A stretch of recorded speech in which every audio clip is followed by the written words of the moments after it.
Winter തുടങ്ങിയ നമ്മളെ ഏറ്റവും ടെൻഷൻ അടിപ്പിക്കുന്ന റൂട്ട്സ് നബ്രാസ്കയിലും വയോമിങ്ങിലും ഒക്കെയാണ്. അതിനാന്ന് വെച്ചാൽ പ്രയറീസ് എന്നൊക്കെ അറിയപ്പെടുന്ന വലിയ പൊക്കമൊന്നുമില്ലാത്ത മൊട്ടക്കുന്നുകളാണ് ഈ ഏരിയയിലെല്ലാം. അതുകൊണ്ട് തന്നെ എപ്പോഴും നല്ല കാറ്റുണ്ടായിരിക്കുവേ. നല്ല തണുപ്പത്ത് ഒടുക്കത്തെ കാറ്റും കൂടെ ആകുമ്പോൾ റോഡെല്ലാം നല്ല പൗഡറൊക്കെ ഇട്ട് സെറ്റ് ചെയ്ത് വെച്ചേക്കണം. നമ്മുടെ ക്യാരം ബോർഡില് അതുപോലെ ഇരിക്കും.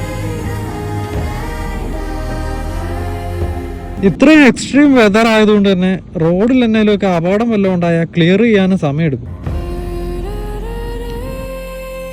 ഈ ഏരിയ വിട്ടു കഴിഞ്ഞാൽ പിന്നെയുള്ള കടമ്പ ട്രക്കി ഹിൽസിലെ ചെയിനിടലാണ്. ഇവിടെ പിന്നെ ചെയിൻ ഇട്ട് കഴിഞ്ഞാൽ ഒരുമാതിരി സേഫാണ്.